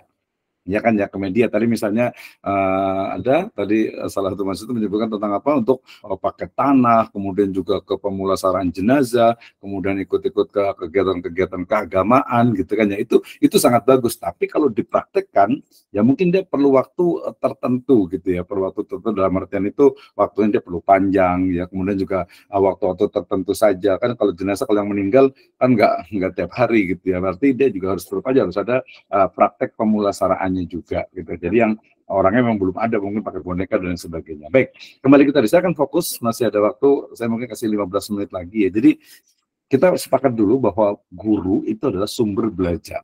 Sebenarnya saya juga ingin bicara tentang pengembangannya, plus juga guru yang bisa belajar itu bukan hanya gurunya, tetapi guru-guru yang dia itu menuliskan ilmu dalam bentuk buku, kemudian buku itu digunakan. Nah, berarti kita sekarang bicara tentang buku, bicara tentang sumber tulis atau sumber dari belajar itu adalah buku, ya. Oke. Nah, kemudian pertanyaannya itu adalah buku yang seperti apa sih sebenarnya yang istilahnya itu layak, bagus, ideal, cocok untuk sumber belajar. Nah, ini mungkin boleh juga kritik dengan mungkin kurikulum yang ini, kurikulum yang itu nggak apa-apa, karena kita kan akademisi, jadi mengkritik nggak apa-apa. Termasuk juga mungkin buku, kita kadang itu ya pakai buku itu, biasa ini kan terkait dengan kurikulum nanti ya, nanti masuknya ke dalam ada mata kuliah khusus, namanya mata kuliah pengembangan kurikulum tadi itu. Tapi kita bicara tentang bukunya, jadi buku yang seperti apa sih? Ya, apakah dia itu harus buku yang dengan bahasa yang istilahnya itu apa, resmi gitu, ejaan yang disempurnakan, tanpa gambar sedikit, termasuk juga susunannya ya, mulai dari kontennya jelas, kemudian layoutnya juga, kemudian bahasa yang digunakan ya, kemudian juga istilahnya itu pengembangan dari buku itu sendiri dalam bentuk book audio misalnya, atau mungkin multimedia book gitu ya, dengan sekarang konsep yang itu bisa menjadi juga bagian dari sumber belajar. Oke, saya mau nanya tapi nggak usah saya sebutkan lah, silahkan yang mau jawab. Jadi bagaimana kira-kira pengembangan dari sumber belajar dengan buku? Ya, bagaimana pengembangan buku sebagai sumber belajar dalam mata pelajaran PAI? Kita secara spesifik PAI ya, secara spesifik ya, walaupun nanti kalau mau diluaskan lagi juga boleh juga, misalnya tadi ada yang mengajar akuntansi misalnya. Tadi yang sebenarnya saya mau ngomong, berarti pengembangan akuntansi itu ada nggak sih pengembangan yang akuntansi syariahnya, ada nggak sih dimasukin dikit-dikit gitu, itu juga bagian dari pengembangan dari sisi kontennya gitu. Silakan Ustaz Hasbi Allah dulu nih, mau jawab lagi nih, semangat nih kayaknya. Silakan Ustaz Hasbi Allah. Jadi terkait dengan bagaimana pengembangan buku menjadi sumber belajar, plus jangan lupa kita bukan hanya teori, kita mau praktek, makanya nanti I will give you the challenge ya. Nanti saya akan kasihkan challenge, tantangan untuk masing-masing membuat tulisan kecil-kecil aja, hanya 1 atau 2 halaman, kita akan satukan jadi satu, kemudian nanti menjadi sebuah kumpulan tulisan dari teman-teman semuanya. Ini bapak-bapak semuanya nih kayaknya, ibu-ibunya tadi ada Ibu Paula, terima kasih Ibu dan Bapak semua. Silakan Ustaz Hasbi Allah dulu nih, spesifik ya pertanyaannya. Siap Pak dosen. Untuk pengembangan buku, sumber buku tadi sedikit Pak dosen, saya sempat mau nanya dosen ya. Gini Pak dosen, semenjak saya ngajar dulu di tahun 2006 sampai dengan sekarang, itu kan berbagai kurikulum sudah saya rasain, dengan sampai sekarang kurikulum K13. Itu yang saya rasain Pak dosen, lebih enakan itu, lebih enak, gampang gitu ngajar pakai kurikulum yang dulu kayak CBSA, kemudian ada KTSP. Dengan yang sekarang kata saya, pemahaman saya, apa mungkin pemahaman saya masih kurang atau gimana. Jadi untuk menyampaikan ke anak juga, jadi untuk bahan ajar itu kurang Pak dosen gitu. Nggak kayak dulu, dari buku juga itu udah mencakup, anak juga bisa memahami materi pelajaran itu misalkan.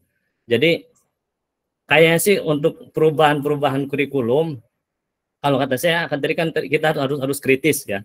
Lebih enakan KTSP dibandingkan dengan K13, itu pendapat saya Pak dosen. Untuk kritis. Kita tanggapi dulu ya. Sebelum ke pertanyaan, kita tanggapi dulu. Menarik sih, kadang itu sesuatu yang nyaman, yang enak itu memang dari sisi kebiasaan.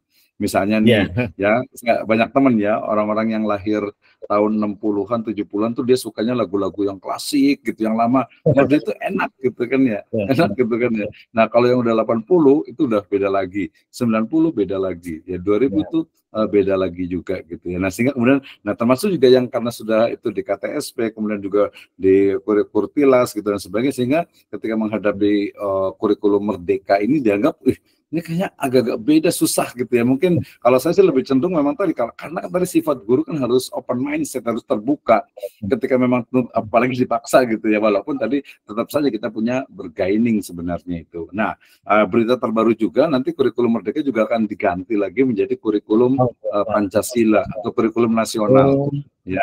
Kurikulum nasional juga itu menjadi menarik juga gitu. Makanya ada isu misalnya mata pelajaran agama itu dihilangkan gitu ya. Nah, nanti diganti dengan konsep insourcing-nya dan sebagainya, itu lain. Tapi saya lebih cenderung sebenarnya tadi walaupun istilahnya itu buku menjadi sumber, tetap saja guru itu juga berperan.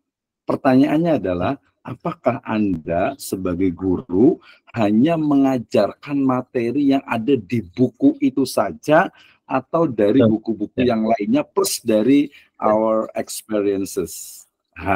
Itu yang paling penting. Itu tadi bukunya juga digunakan plus juga kecerdasan dari gurunya. Jadi gurunya tuh jangan sampai, kalau saya juga nggak setuju ketika orang tuh ngajarkan buku ini, kecuali nanti pengetahuan itu untuk kitab kuning dan kitab-kitab yang klasik tadi ya, sampai aja dan sebagainya. Tapi misalnya tuh di SMP, di SMA itu guru misalnya, saya dari Kemenak aja itu saja gitu ya. Atau mungkin saya ngambil dari buku-buku itu saja gitu ya. Nah, apakah seperti itu gitu ya? Kalau seperti itu ya kita sama aja cuma mindahin doang gitu ya, hanya memindahkan yang di buku, dan itu kalau zaman sekarang itu sudah out of date gitu ya.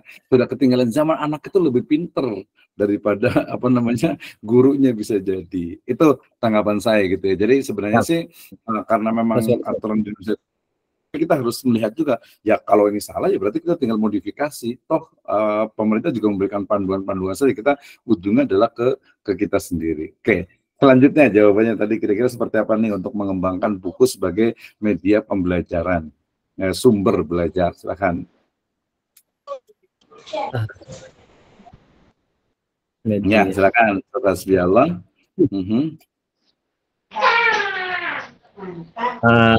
Gimana Pak dosen? Ya, jadi pertanyaannya bagaimana mengembangkan buku sebagai sumber belajar pada mata pelajaran PAI.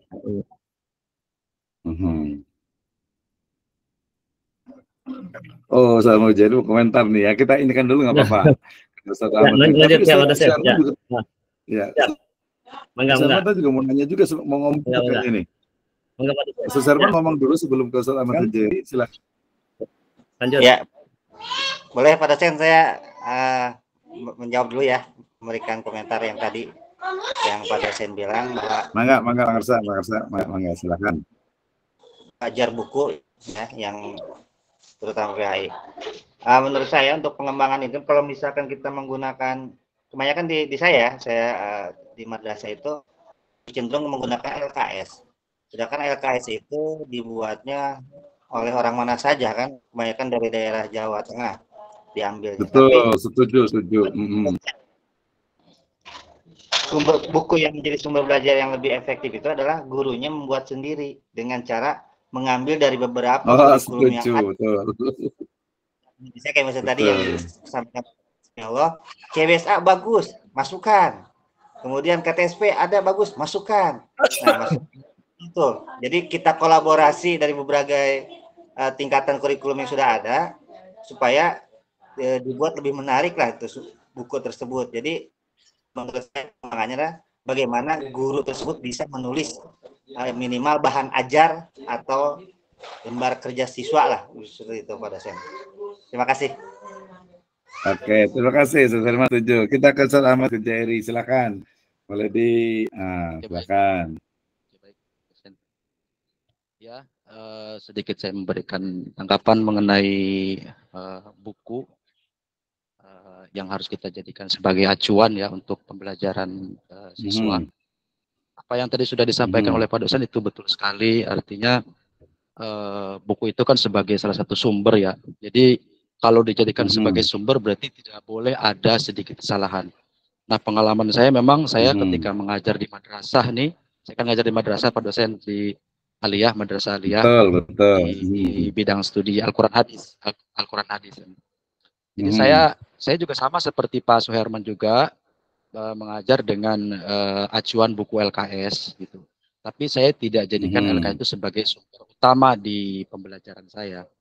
Saya memberikan tambahan buku-buku paket yang saya sudah kaji gitu ya, untuk memberikan nilai lebih. Artinya kembali ke apa yang tadi sudah saya sampaikan di awal, bahwa memang guru ini harus benar-benar menguasai keilmuan gitu di bidangnya. Jadi ketika melihat satu buku yang ternyata di dalam buku itu ada kesalahan-kesalahan, ini kan harus ada pembenaran atau pergantian atau supaya buku itu tersampaikan, jangan sampai salah, apa yang disampaikan dalam buku salah kita sampaikan juga oleh gurunya gitu. Nah, makanya harus ada penguasaan, setiap guru menguasai apa yang diajarkannya. Nah, ketika diambil sumber buku untuk diajarkan kepada siswanya, maka harus benar-benar memilih buku khusus bagi setiap guru yang memberikan nilai pengetahuan yang benar-benar bisa dijadikan hujah gitu di dalam pembelajarannya. Gitu. Jangan sampai ada kesalahan-kesalahan seperti yang saya sendiri, pengalaman saya ketika mengajar itu, saya banyak sekali menemukan dalam buku-buku saya, terutama khusus di buku LKS itu, ada banyak kesalahan-kesalahan dari penyampaian dalam buku LKS-nya. Nah, itu artinya saya alhamdulillahnya sedikit menguasai di bidang itu, sehingga saya mengacu kembali kepada buku-buku yang saya pilih untuk dijadikan sebagai pembenarannya. Itu artinya lebih kepada seorang guru itu harus bisa memilih buku yang pas, yang pantas, dan yang sudah dikaji benar-benar bahwa tentang nilai-nilai kebenaran yang akan disampaikan kepada murid-muridnya itu. Itu mungkin Pak dosen. Oke, luar biasa ya, arahnya sudah sangat jelas sekali nih ya. Jadi selain penguasaan terhadap ilmu pengetahuan, seorang guru juga tadi harus juga memang mengetahui sumber apa saja yang digunakan, baik itu sumber yang sifatnya itu utama, ya, primary resource-nya itu. Jadi kalau di kuliah itu berarti nanti adalah referensi utama gitu ya, dan yang berikutnya adalah referensi tambahan. Tadi Pak Sulaiman saya juga sangat setuju sekali dengan ya guru itu harus bisa menulis gitu ya. Nah, kita tahu kan ulama-ulama kita itu ya mereka beliau-beliau semuanya itu menulis dan tulisan itu kemudian dikaji. Jadi kita sebenarnya bisa menemukan nih antara media pembelajaran dengan sumber belajar. Buku misalnya, ya, buku itu dia bisa menjadi sumber belajar, tetapi juga dalam konteks dia bendanya itu bisa menjadi media pembelajaran, gitu kan ya. Jadi masing-masing saya yakin ini semuanya nggak perlu saya tanya lagi lah gitu ya, nggak perlu saya tanya lagi terkait dengan apa tentang media dengan sumber. Nah, kemudian pertanyaan berikutnya, ini Ibu Paula tadi juga udah open kamera juga, mungkin boleh tanya juga ya. Nanti Ustadz Muhammad Safwan juga boleh, tapi saya tambahkan sebelum jawab yang tadi, mau komentar, saya tambahkan pertanyaan. Berarti karakteristik buku yang seperti apa, ya, buku sebagai sumber belajar untuk pendidikan agama Islam di masing-masing marhalah atau di masing-masing level, mungkin hanya 3 saja ya, 3 karakter, boleh sampai 5. Kita ke Ustadz Muhammad Safwan dulu, silakan Ustadz Muhammad Safwan.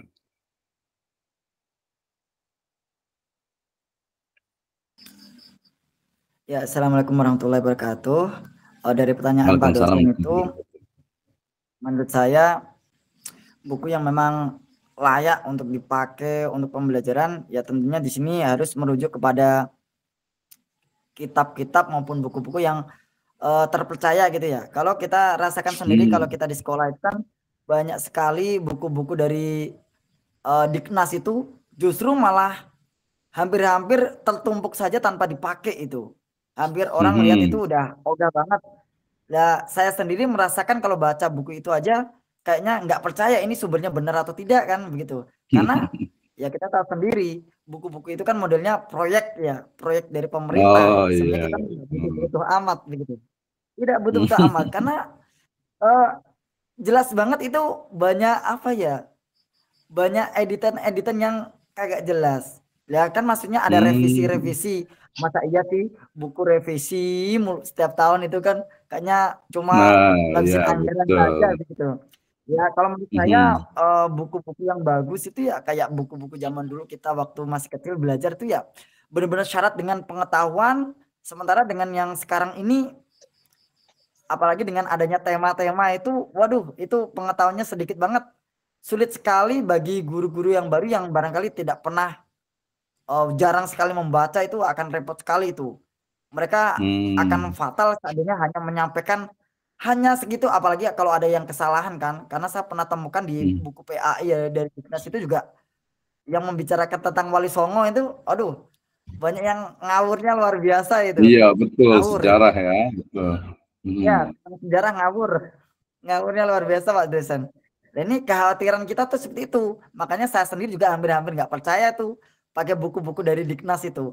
Malah saya kalau di sekolah alam itu pakai buku yang rancangannya lebih bagus gitu kan, terpercaya ya, namanya kalau kita ketemukan buku biasanya ya terpercaya atau tidak kan biasanya ada komentator dari orang-orang ternama kan begitu. Biasa bisa contohkan kayak buku yang bisa dijadikan media yang bagus, ini juga keren banget ya kan.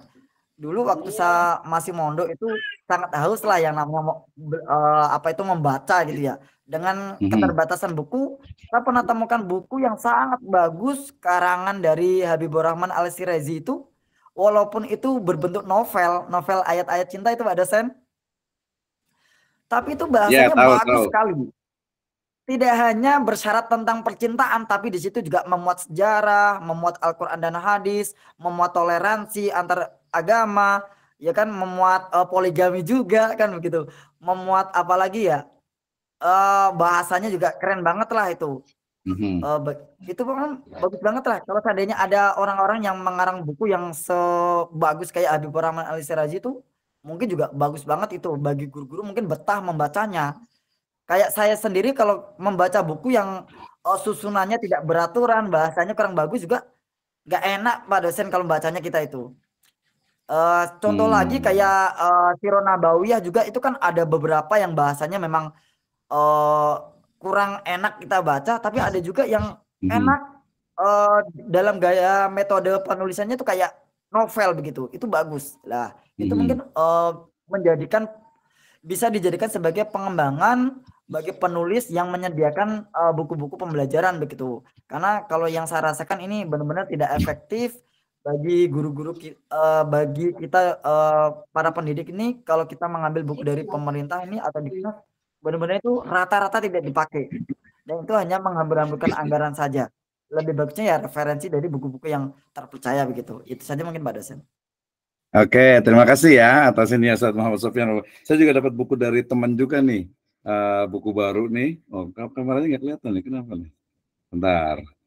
Ya, ini dapat dari teman ya, sedikit iklan nggak apa-apa lah. Yang judulnya itu The Glory Story of Chu Umar. Nggak kelihatan ya? Ah, nih. Ini buku, udah baca belum nih? Ya, The Glory Story of Chu Umar.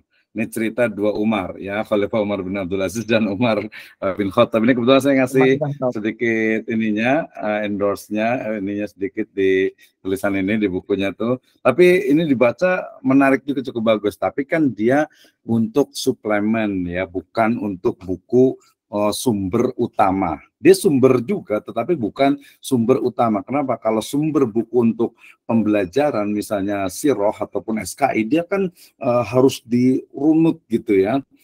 Jadi berurutan dan banyak. Kalau satu buku ini saja ya dia hanya suplemen, karena hanya bicara tentang Khalifah Umar bin Khattab dengan Khalifah Umar bin Abdul Aziz. Nah, seperti itu. Oke, Ustaz Ayam Akhir kayaknya mau komentar nih sebelum ini udah tadi. Ini silakan Ustaz Ahmad, ini Ustaz Ayam Akhir, silakan.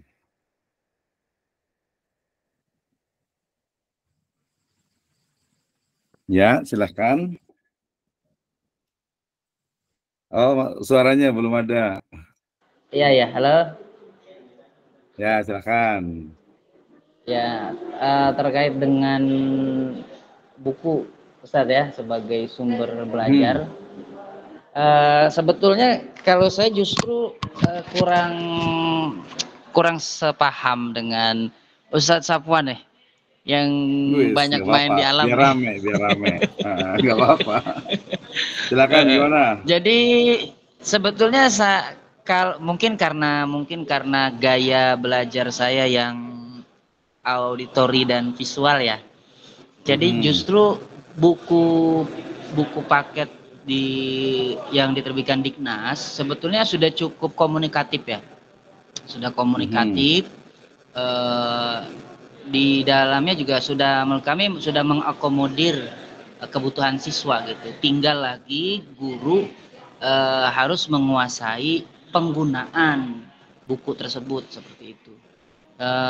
Kalau untuk buku yang sebetulnya buku yang kami juga ada beberapa menyusun buku untuk pembelajaran kami, diantaranya pembelajaran bahasa, pembelajaran agama, pembelajaran hadis gitu. Memang anak-anak itu lebih tertarik dengan buku yang terlihat komunikatif, artinya tidak hanya ada tulisan-tulisan dan tulisan-tulisan, tapi juga ada gambar-gambar yang menarik. Justru buku-buku zaman dulu ya. Justru buku zaman dulu itu kurang menarik dari segi visualnya gitu. Itu tentu akan sangat berpengaruh kepada siswa-siswi yang memang memiliki gaya belajar auditori, gaya belajar visual gitu ya. Nah seperti itu. Jadi menurut kami buku itu harus yang pertama mengakomodir kebutuhan peserta didik. Yang kedua buku itu harus komunikatif, artinya tidak hanya sekedar tekstual saja gitu, tapi harus ada misalkan materi-materi pelatihan yang memang komunikatif itu, misalkan anak diarahkan gitu ya, anak diarahkan gitu ya, untuk memecahkan masalah dan sebagainya. Seperti itu. Mungkin itu tambahan sedikit. Iya. Tapi saya yakin tadi sebenarnya Ustaz Muhammad Safwan juga maksudnya bukan yang tanpa gambar, itu bukan. Semua orang kayaknya tadi semua orang pasti auditori dan visual ya. Memang cuma auditori dan visual ya, memang dua itu. belajar kalau pakai pakai kulit ya berarti braille itu ya, itu beda lagi gitu ya. Tapi yang dimaksud tadi sebenarnya sama, dua-duanya juga udah benar, tapi itu nggak ada masalah lah ya. Ada Ibu Paula, tapi saya punya pertanyaan, ada 2 pertanyaan menarik nih sebenarnya nih ya. Pertanyaan pertama itu adalah terkait agak sedikit kritis, bagaimana pendapat Anda terkait dengan buku ya PAI dari Kemenag, itu yang pertama gitu ya, yang dari Kemenag nih ya, atau mungkin buku mata pelajaran tadi Ustaz Safal juga disebutkan sebenarnya misalnya dari Diknas misalnya, tapi ini karena kita PAI dari Kemenag lah, yang PAI pendapatnya pertama, itu yang pertama. Yang kedua ya, coba jelaskan prediksi Anda terkait dengan evolusi buku ke depan gitu ya, apakah buku itu akan bentuknya itu seperti ini terus gitu ya, atau seperti apa? Ke Ibu Paula dulu kayaknya nih, silakan. Komentar yang tadi dulu juga boleh, silakan. Baik, terima kasih Pak dosen sudah memberikan kesempatan. Maya, saya langsung jawab saja. Ini juga pendapat saya terkait buku yang diterbitkan oleh Kemenag. Karena balik lagi ya Pak dosen, saya mengajar di SMK kebetulan, karena SMK itu budaya literasinya mungkin jauh berbeda dengan madrasah ya. Karena SMK kan akan lebih banyak mempush siswa-siswi itu lebih ke produktif, bagaimana mereka langsung terjun di dunia kerja tadi gitu ya. Jujur saya tidak setuju dengan pendapat tadi siapa yang awal, karena merasa buku dari Kemenag itu tidak terpakai gitu, karena saya sebagai guru di sekolah negeri itu sangat terpakai gitu.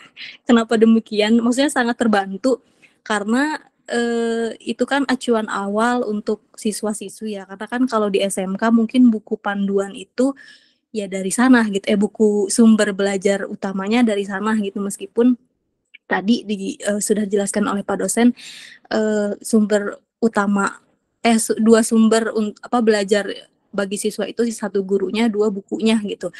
Hanya saja memang buku yang dikeluarkan oleh Kemenag itu dia tidak merangkum materi secara detail, tapi dirancang menyesuaikan dengan inti-intinya saja pengetahuan yang harus diketahui oleh siswa dan siswi gitu.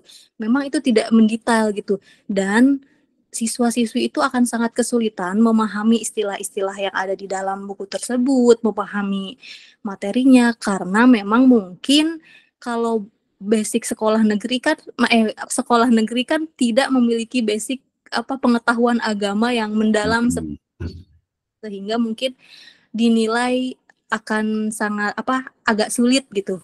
Tapi kalau ini untuk guru, buku terbitan Kemenag ini dipakai di madrasah, saya rasa itu memang sangat kurang gitu, karena saya lulus gitu tuh, saya sekolahnya pesantren ya, memang merasa ini basic banget gitu yang ini gitu, karena kita banyak mengenal literasi lebih banyak gitu, literatur lebih banyak daripada anak sekolah negeri gitu. Tapi apakah itu sangat berguna? Itu sangat berguna karena memang isinya yang basic tadi gitu, dan pengetahuan umum yang memang keagamaan, dasar keagamaan yang memang harus dikuasai lah siswa-siswi gitu, sebagai seorang muslim lah paling tidak. Yang kedua, kelebihannya mereka juga kadang menyajikan tadi, karena menyajikan gambar, menyajikan aktivitas, jadi itu sangat membantu kita sebagai guru dalam merancang modul, karena kan di kurikulum Merdeka ini kita dituntut untuk membuat modul Nah, ini sangat membantu pembuatan kita dalam membuat modul. Kita jadi bisa memikirkan metode apa yang baik untuk digunakan, apalagi di sana kan sudah ada soal, kita juga bisa tahu kita harus pakai metode PBL apa PJBL gitu, itu kan ya di sana sudah kita bisa langsung meraba lah gitu. Nah, mungkin Kemenag itu mengeluarkan buku dengan dengan keadaan seperti itu memang disesuaikan dengan kebutuhan guru sekolah negeri atau guru sekolah ya, mungkin ya begitulah, yang di bawah naungan mereka lah mungkin, maksudnya. Tapi semua sekolah kan, madrasah juga di bawah naungan ini ya, Kemenag juga itu untuk negeri gitu ya. Iya, khususnya mungkin untuk hal itu gitu, sehingga mungkin kurang dipahami tadi pada guru-guru yang mungkin pengetahuan pedagogiknya tadi yang kurang mendalam mungkin, atau memang di sekolahnya tidak terlalu memberatkan administrasi itu gitu. Karena dan pertanyaan kedua ya Pak dosen, bagaimana evolusi buku tadi? Nah, ini juga yang saya khawatirkan karena memang jujur sekali saya melihat siswa itu minim literatur terhadap buku yang bentuknya buku, yang buku gitu, buku kasar. Anak SMK mana ada yang bawa buku gitu Pak dosen, mereka hanya di tas udah gitu. Nah, tapi alhamdulillah, maksudnya Kemendagri sendiri pun sekarang kan sudah saya kurang tahu maksudnya gitu ya, kayak Kemendikbud sudah tidak banyak mencetak buku dalam bentuk hard copy gitu, tapi hanya di-share dalam bentuk soft copy. Tapi betul. Karena sudah digitalisasi tadi gitu. Tapi itu pun saya tidak yakin bahwa siswa-siswi rajin membaca buku tersebut. Mereka ketika ulangan akan lebih cenderung senang melihat atau belajar dari mungkin PowerPoint yang kita berikan, praktik yang pernah diberikan, atau hafalan atau modul yang pernah kita berikan, sehingga sumber buku yang menjadi sumber utama itu mungkin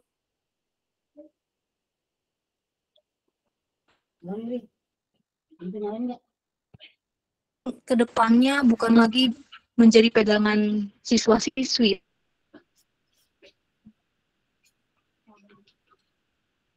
tapi menjadi pegangan gurunya saja gitu. Karena tadi mungkin buku itu nanti kedepannya harus sudah bukan dalam bentuk tulisan lagi, tapi maksudnya gimana ya, bukan dalam bentuk tulisan saja gambar, tapi harus bentuk video, misalnya dalam video sinematik apa namanya, yang kayak video ada animasi, obrolannya kayak gitu Pak dosen. Jadi mereka lebih senang menyimak. Nah, bukan, mereka betul-betul lebih cenderung suka langsung aja di Google atau animasi, dilihat tutorial atau kayak gimana untuk melihat buah materi itu, sehingga mereka tidak lagi merujuk pada buku tadi gitu, tapi merujuk pada mungkin YouTube, mungkin Instagram atau TikTok. Jadi buku yang sudah berbentuknya animasi tadi gitu, yang gitu. Jadi ya itu mungkin kedepannya makanya ada yang disebut mungkin literasi digital tadi. Jadi literaturnya, bukunya itu mungkin kita sebagai guru yang pertama Pak dosen, bagaimana kita mengembangkan buku sebagai sumber belajar. Ya mungkin kita kedepannya sudah kalaupun kita tidak menulis dalam bentuk buku gitu, tapi sudah menulis dalam bentuk video animasi misalnya gitu, video atau misalnya seperti itu gitu. Dan itu mungkin akan lebih banyak dilihat orang. Maksud dilihat tuh bukan untuk menaikkan viewersnya tadi, tapi untuk pembelajaran. Berarti kan banyak orang yang mengambil pelajaran dari apa yang kita share itu gitu. Karena kan gitu. Itu aja mungkin Pak dosen pertanyaannya. Ya, oke, terima kasih Bu Paulatika, luar biasa ya. Mungkin ini sebagai closing tadi sebenarnya banyak sekali yang ingin saya sampaikan. Agak ketabrakan nih suaranya nih ya. Ya, terima kasih Ibu Paulatika ya atas masukannya. Ini kayaknya yang lain pengen komentar juga gitu, tapi waktu kita terbatas, ini sebagian udah mau maghrib juga.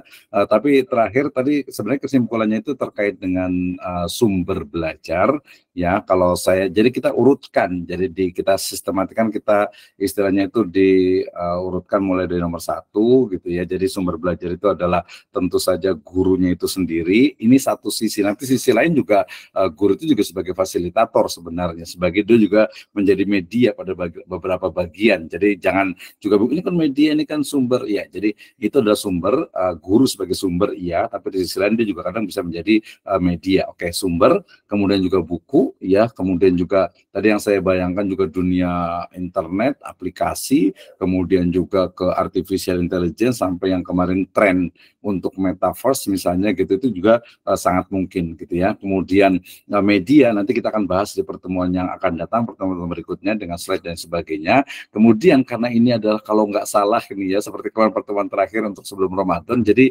saya harapkan semuanya ini semuanya menyiapkan diri untuk tadi untuk UTS kita dengan UAS kita, dan juga challenge-nya itu adalah mengembangkan ya sumber dan media pembelajaran dengan satu topik tertentu dari pendidikan agama Islam dari PAI, ya, baik itu dalam bentuk mungkin tadi hanya bicara tentang misalnya khosois mudaris misalnya, ngambil dari kitab-kitab turos, itu juga bagian juga dari pengembangan gitu ya. Kemudian mungkin memakai boneka atau memakai golek, memakai wayang atau memakai artificial intelligence, menggunakan VR misalnya gitu ya, virtual reality dan sebagainya, itu juga adalah bagian dari media gitu ya. Jadi masing-masing silahkan ya menyiapkan diri untuk membuat satu media pembelajaran dan juga sumber belajar untuk mata pelajaran PAI gitu ya. Tapi saya lebih senang juga ketika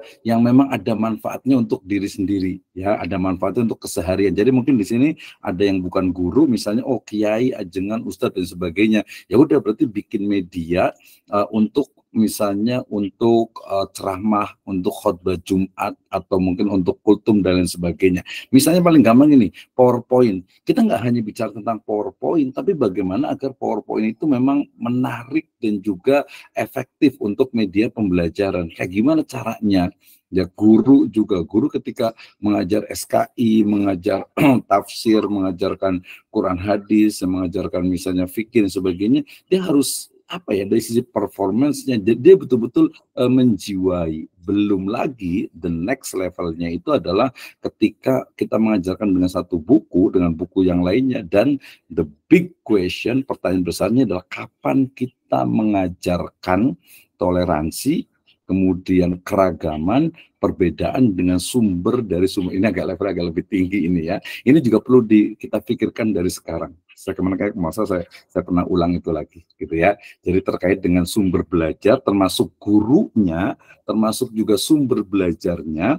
Karena kan kita mungkin di akademik ini lebih luas lagi. Jadi tidak hanya dari sumber buku. Makanya ketika kuliah saya bilang selalu mahasiswa nanya, Pak, referensi yang digunakan mana? Ini saya punya referensi itu minimal 10. Silahkan baca semuanya. Mau dari mana saja silahkan dibaca. Nanti Anda tinggal membandingkan, Anda tinggal menganalisis dan membandingkan. Oke, sekali lagi yang terakhir dari saya itu adalah mohon maaf ini saya putus sebagian mungkin ingin banyak komentar dan sebagainya, tahan dulu gitu ya, kita mau Ramadan dulu gitu ya. Tapi selama Ramadan bagian dari ibadah juga, nanti siapkan untuk ya mengembangkan sumber dan media pembelajaran PAI masing-masing. Bisa komunikasi dengan saya di grup, mau personal juga boleh dan lain sebagainya. Rekomendasi saya juga boleh nanti lihat buku video saya kemarin yang di YouTube tentang review untuk buku filsafat pendidikan Islam. Itu juga kita bisa melihat bagaimana membaca dari 7 buku terkait dengan topik yang terkait ya. Udah 6 lebih 5 nih ya, udah lewat sekali. Saya yakin para kiai ini udah mau ke masjid ya. Insya Allah kita lanjutkan di next session insyaallah taala di pertemuan yang akan datang ya. In wajadtum sawaban fa huwa minallahi azza wa jalla, in wajadtum khatan fa huwa minni, wa nahtatim bilhamdalillah wa doa kafaratul majlis. Alhamdulillahirabbil alamin. Subhanallah wa bihamdika asyhadu an la ilaha illa anta astaghfiruka wa atubu ilaik. Allahumma fikillah kami tarik. Wassalamualaikum warahmatullahi wabarakatuh. Waalaikumsalam. Pak dosen. Jazakallah khairan semuanya. Wah, ini mau ngomong lagi. Terima kasih Pak dosen.